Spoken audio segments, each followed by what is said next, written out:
Good afternoon, Muscatine, and welcome to Muscatine in Focus. I am the host, Mayor Brad Bart. So without further ado, I'm going to introduce Daniel Nitzel. So thank you so much for being on, and if you just want to kind of talk to us about who you are and what you represent, that'd be great. Yeah, I appreciate the invite, Mayor Bark. It's awesome to be here. Yeah. As you said, I'm the CEO and co-founder of a school safety company called Fighting Chance Solutions. We started around the year 2014, and I guess it really is more than just school safety. We do churches, synagogues, military facilities. I mean, it's really expanded, but it really started with a group of teachers at a local middle school, used to be West Middle School, and we all worked together to find a creative solution for a problem that, unfortunately we're here again, seems to be systemic in this country. Yeah. Well, I was going to say, I see these devices right here, and I know many people probably know the story, but there's probably people that don't know about that. So if you could just share what made you think about creating this product? Yeah, so like many teachers, we were actually going through active shooter training at the school.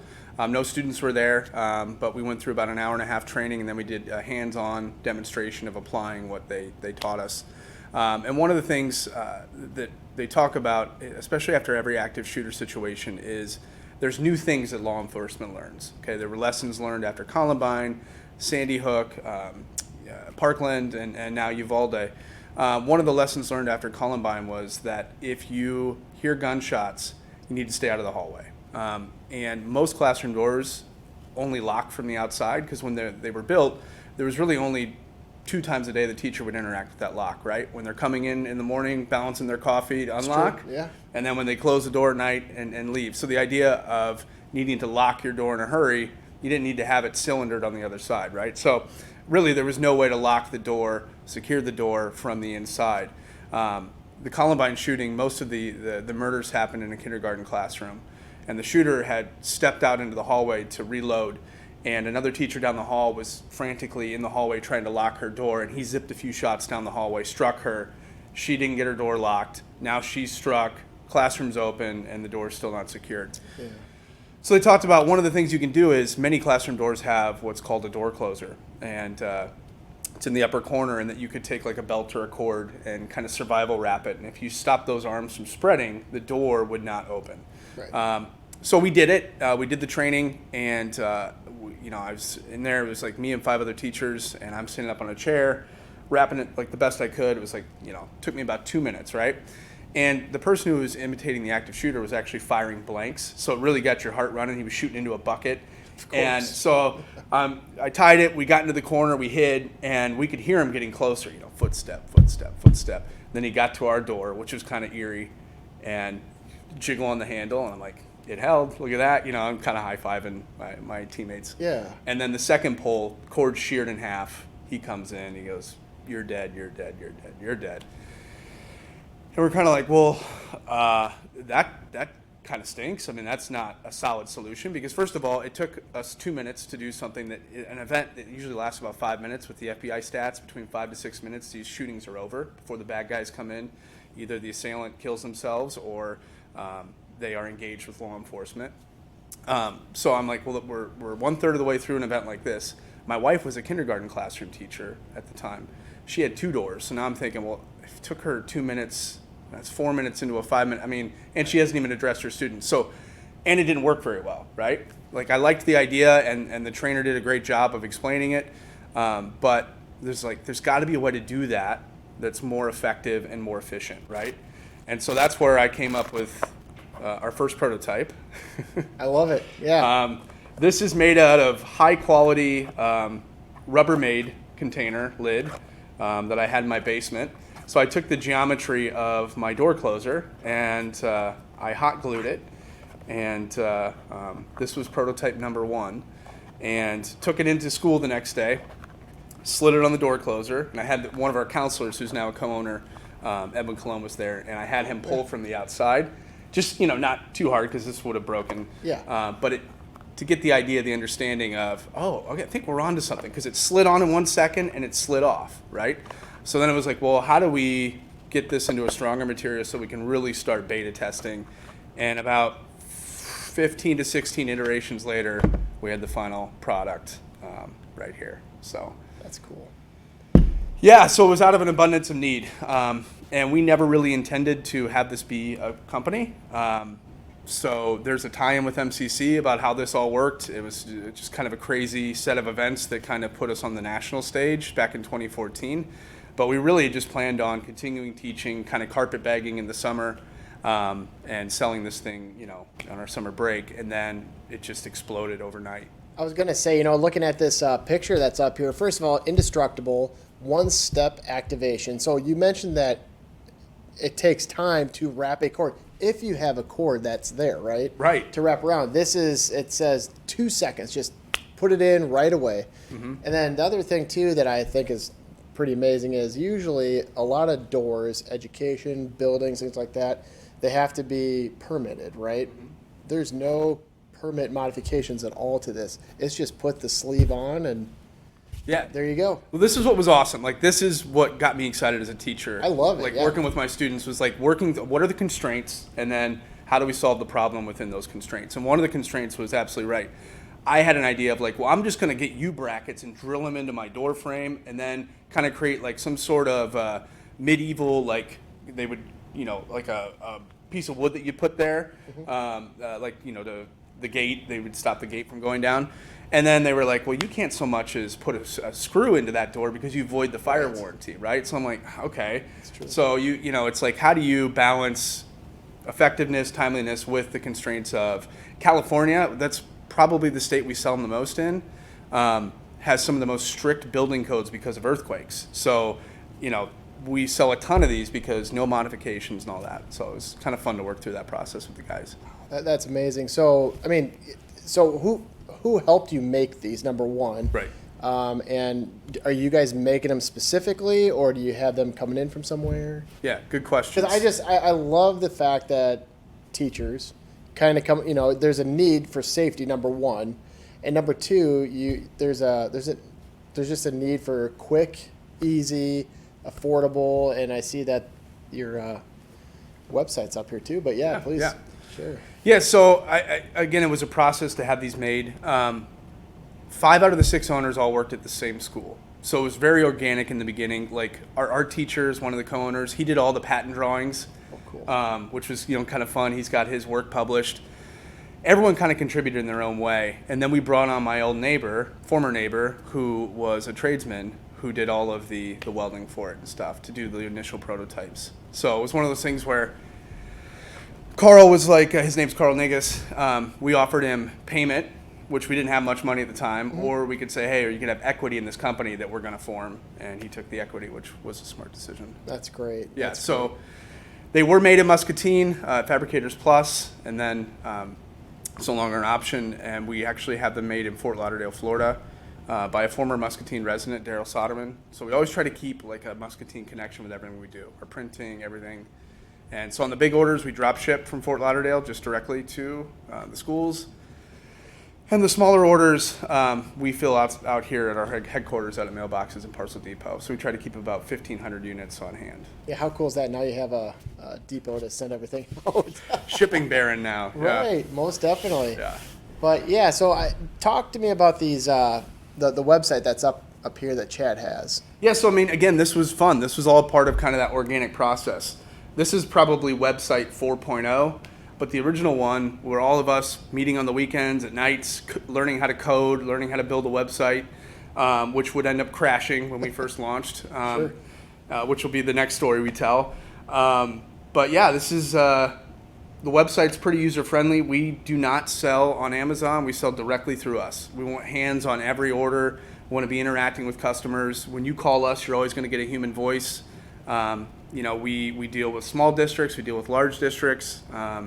We're in all 50 states, we're in multiple countries, and only growing. So this is a little beefier website than what the original looked like, but this one can take the volume and fluctuations in traffic a lot better than what we were doing before. Very good. So you have the sleeve, and then I see another item up there called... Yeah. That's cool. So it's called the Rampart. So again, problem solving, right? Yeah. So initially, all we had was the sleeve, and the sleeve is for outward swinging doors, which present a whole different set of problems. It's much easier to barricade an inward swinging door, Okay. like your front door that pulls in, And so what we were going to do, we got a big deal with the Marines at an Illinois base, and they wanted us to come demo. And I said, we'll buy the door, test the sleeve until failure if you want. And they did, and they were very impressed with the sleeve. They go, but we also have inward swinging doors, so what are you guys going to do with that? So we were looking at repping a normal bar like you get at Menards for Master Lock, like $25. We're like, we can do distribution, and we'll make $5 off of it and upsell it a little bit. Yeah. So we take it there, and here's mistake number one. Always try what you're going to use or sell before you actually try to sell it. So he props it up against the door, and he puts a shoulder in, and barely, and the thing collapses, it shears, and I'm like, oh my God, like we can't sell this in good conscience. This is bad security, So back to the drawing board. And so we developed the Rampart. It's the strongest door bar in the market by almost 2.5 times. We've had it independently tested. I think it withstands over 660 pounds of force. And it's very basic. Like, one of the issues with the Master Lock was it allowed you to change the angle of the foot. Well, if you know anything about basic geometry, you know there are stronger triangles and there are weaker triangles. So we force the customer, when they extend it out, that foot is going to land so that we create that 30, 60, 90 triangle, that right triangle between the floor and the door. So the Rampart is kind of the hypotenuse, right? Mm-hmm. And so that was one thing. And then we didn't use a push button. We do a through pin through our Rampart, which, it's easier to have a push button to quickly adjust, but really you want to adjust it once and you should never have to adjust the bar again. So why not have a through pin? And then we just played around with materials and the rubber and things like that. So we then created, our wives were very patient because they did not want us going back into product design, but then we created the Rampart. And we've continued to add things over the years, but our biggest sellers are the Rampart for inward swinging doors. Those can be residential. My parents use them on their doors every night. We use them. And then we have the sleeve for outward swinging doors. Oh, that's great. That's great. And then I know that you were talking earlier about just getting the information out to everybody. Mm-hmm. Channel 6, I believe you mentioned that at one point. If you want to talk about that. Yeah. So everyone's like, well, how did people find out about you? Yeah. This group of middle school teachers from Muscatine, Iowa. And what happened was it all started out here at MCC, June 9th, 2014. And Buzz Albee, who used to be the president, encouraged us, because we're all former MCC grads, that's where we started, to, first of all, he wanted to be the first buyer, so he wanted this to be a demo site, and then he's like, you should have a press conference. And I was totally against it. I thought it was pretentious. I'm like, nobody knows who we are. We're not Apple launching the new iPhone. Why are we doing a product launch? You know what I mean? It just seemed, I don't know. I felt like we had to earn it first before we were doing a press conference. But anyways, it was a Friday, and we personally called like NBC or Channel 6, Channel 8, Channel 4, and Fox. Hey, we're having this press conference. Do you guys want to come? Everyone's like, yeah, we'll probably send somebody down. But we knew, like, if there was a barn fire in Silvis, they weren't coming. Like, we needed things to fall the perfect way to get all those places to come down to this press conference, right? Yeah. And so there wasn't a barn fire in Silvis, and it was a rainy day, so people didn't have an excuse to go to the golf course. And we got all 4 major networks down. So I'm giving this press conference and talking about the need and things like that. And then as it's happening, as I'm talking, people's phones kind of start lighting up. Well, there's an active shooter event that's happening simultaneous with this press conference out in Washington State. And it was like people had this realization of, they knew this was going to be the top story for the night, this shooting, and oh my gosh, and now we're actually in a school. A lot of people haven't been to a school for a while that were in that room, and it's kind of like, okay, yeah, what if I was in this room and there was somebody firing bullets, and now these teachers have something that can help save lives. So the press conference wraps, and we thought we might be a puff piece after sports. And so we tune in, and of course the lead-in was that shooting. That was the major national story. And then they go, but then there's this group of teachers out of Muscatine, Iowa that are doing something about it. So we were like the second story. So we were like, oh my gosh, that's awesome, And but didn't think much of it. I think we posted the NBC, the KWQC article on our Facebook page, right? Mm-hmm. Let it be. Wake up the next morning, jump on Facebook, And I'm just, as we all do, slowly open the computer, get the coffee going, and I click on our Facebook page, and I see the article had over 1 million shares, and I about spit my coffee out. Oh, wow. And a then, million shares. Yeah, and then Tony Tone's calling, and he's like, we need you to come in and do an interview on the radio. Like, this is crazy. And I'm like, and then someone from Goldman Sachs called, and they're talking about angel investing, and I'm like, I don't know anything about any of that. Like, what is happening? And this is kind of the early days of, like, going viral, but we definitely were going viral, and it was, like, the craziest 2 weeks of my life. I ended up flying out to Hollywood to do daytime TV. I had one of the guys just booking radio interviews, TV interviews. We had TV trucks parked out of our office, which was my house, and our office was my dining room table. Our company phone was my cell phone, which is why I walk around with two. I promise I'm not selling drugs. I get that a lot. Right, yeah. Oh, two phones. Two phones. No, I have to keep that original number because in our a lot of our first articles, it was 563-506-3527. Gotcha. My personal number. And so we had to portage that over and keep that. But I need to keep things separate from personal life. But yeah, my phone was blowing up. Interviews. We didn't have a price set. We didn't even know we had to have like a tax ID number set up so that we could sell. So here's how we determine the price. We're sitting around. It's like a long day. We're sitting out on my front porch and just got done with the last interview. It was probably 8 o'clock at night. And it's all 5 of us crammed, all 6 of us crammed on the porch. And we're smoking a cigar and having a glass of scotch and just kind of like, oh my God, is this really happening? And like, we got to sell this. Like, what's the price? So us being naive, we didn't think about shipping charges, manufacturing. We just started throwing out numbers. One guy's like $120. One guy's like $25. I think we settled on $65 was the original price. And it's gone up since then because once you figure out business, you understand there's a lot that goes into it. But it's just kind of a wild story. And then we just launched. And like, I had people calling me. I used to play rugby here in town with Pearl City. I had guys calling me from Australia saying, mate, you're on the news over here. Like, it's wild. You know, I'm like, it was like a rocket ship. It was on the news in Australia. Oh, yeah. And like, just some of these publications, I'm like, I use this as a resource when I taught social studies. Like, I'm on Discovery News, Washington Post, some of this stuff that I'm like, I just never dreamed. And it was just a whirlwind. And that's kind of how we started. And so that's quite the story. Yeah, I had to quit teaching, and someone had to run the business. And then we've learned a lot over the last 8 years. And then we just, unfortunately, as these events continue to happen, right, we kind of know what to expect, and we know what to build up and gear up for. And but yeah, it's been interesting. You know, though, it's nice because there's a solution. Mm-hmm. You know, I'm sure there's many, but this is a solution. And I know that there's a video that you'd like to share as well. If Chad wants to pull that up, I was just to put a bow on it. I think to this day that KWQC story is still their most viewed story in history, because what happened was when they do these local shots, they can spread them out to all their affiliates, and all the affiliates nationwide for CBS, ABC, NBC picked them up, but NBC's shot through the roof, and then international picked it up. So like that's why that is so cool. Wow. So do you have the original Facebook post, like the original one, and how many shares does it have? I haven't looked. I don't even know if it's still up. I don't know. Oh, that'd be so interesting. Yeah, I don't know. And it's hard too because then they can track the metrics better of like shares of shares.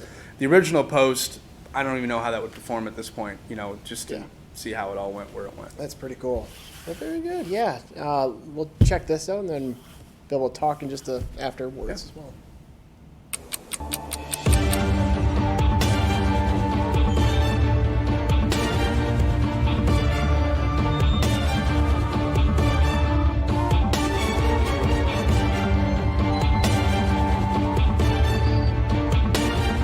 We were all kind of nervous and not knowing where the shooters was. And that was when I remembered that I had that sleeve. We did feel a lot secure with this, in that there was no way he was going to be able to come in. Even if he shot the lock off, the way this sits up on top, I can guarantee you there was no way he was going to be able to come in.